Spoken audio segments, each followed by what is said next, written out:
જય શ્રી કૃષ્ણ બહેનો અને ભાઈઓ, ધર્મ કરમ ચેનલમાં આપ સૌનું સ્વાગત છે. આજે આપણે ભગવાન ભોળાનાથના સોમવારના વ્રતની વાત કરીશું. એક નગર હતું. તે નગરના રાજાને 4 રાણી હતી. એ 4 રાણીઓમાં 3 રાણીઓ માનેતી હતી અને એક રાણી અનમાનેતી હતી. માનેતીઓ રાણીઓને રાજા હીરા મોતીથી મઢે ત્યારે અણમાનેતી સામે નજરે ન કરે. બિચારી અણમાનેતી રોઈ રોઈને દાડા કાઢે. એક સોમવારે અણમાનેતી તો નિશાસા નાખતી મહેલમાંથી બહાર આવી જંગલ તરફ જવા લાગી.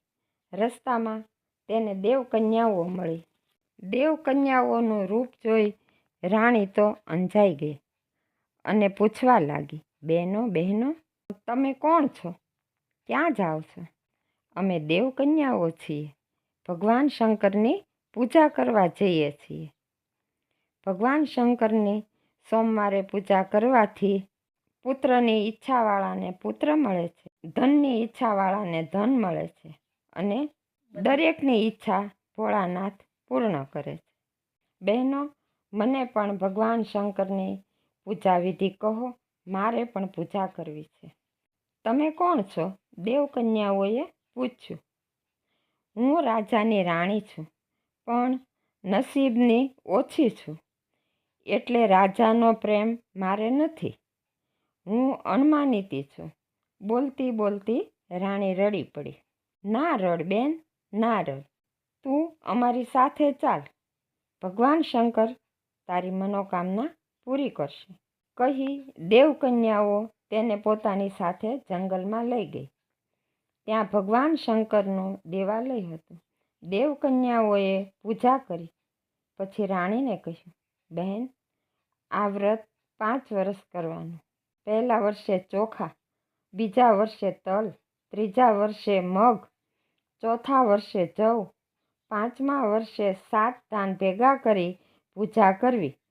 તે દિવસે આખો દિવસ ઉપવાસ કરવો, સાંજે દૂધ પીવું, કહી દેવકન્યાઓએ તેની પાસે પૂજા કરાવી ને કહ્યું, બેન કહો, શિવ શિવ ભોળાનાથ, મારી પૂજા સ્વીકારો. ને સાસુ સસરા, દેરાણી જેઠાણી, નણંદ ભોજાઈ ને પતિની અણમાનીતી હો તો માનીતી કરજો. દેવકન્યાઓના કહ્યા પ્રમાણે રાણીએ કહ્યું. પછી તો રાણી સોમવારે મહાદેવની પૂજા કરે ને માનીતી થવાનું માગે. એક સોમવારે અણમાનીતી રાણી પૂજા કરવા જઈ રહી છે. તેને જતા જોઈને રાજાએ તેને પૂછ્યું, આ પૂજાપો લઈ ક્યાં જાઓ છો? રાણીએ કહ્યું, ભગવાન ભોળાનાથની પૂજા કરવા. ચાલો, હું પણ સાથે આવું? રાજાએ કહ્યું, તમારાથી જંગલના રસ્તે નહીં અવાય. કાંટા કાંકરાવાળો રસ્તો છે. જંગલમાં વાઘ વરુ હોય છે. આવવાની વાત જવા દો. પણ રાજા માને શાનો? તેણે તો સાથે આવવા હઠ લીધી. એટલે રાણી રાજા સાથે ચાલી. કપડાં ઝાંખરામાં ભરાય છે, પગમાં કાંટા કાંકરા વાગે છે, પણ તે દુઃખને ન ગણકારતી રાણી ભગવાન ભોળાનાથનું નામ જપતી જપતી જાય છે. રાણીની શ્રદ્ધા જોઈ ભગવાન ભોળાનાથ પ્રસન્ન થયા ને માર્ગમાં પ્રગટ થયા. રાણી ભગવાન ભોળાનાથની પૂજા કરવા લાગી. રાજા તો ભગવાનની ભવ્ય મૂર્તિ જોઈ આનંદ પામી માથું નમાવી ઊભો. રાણીએ ભગવાન પાસે માગ્યું ત્યારે રાજાએ કહ્યું, રાણીજી, તમારા હૃદયની નિર્મળતા, ભક્તિ હું સમજી શક્યો નહીં. મારી ભૂલ ભૂલી જઈ મહેલે આવો, કહી રાજાએ શંકરને હાથ જોડ્યા. રાણીના હૃદયમાં આનંદનો સાગર હિલોળે ચડ્યો. ભગવાન ભોળાનાથ જેમ રાણીને ફળ્યા તેમ સોમવારનું વ્રત કરનારને ફળજો, તેના મનના મનોરથ પૂરજો.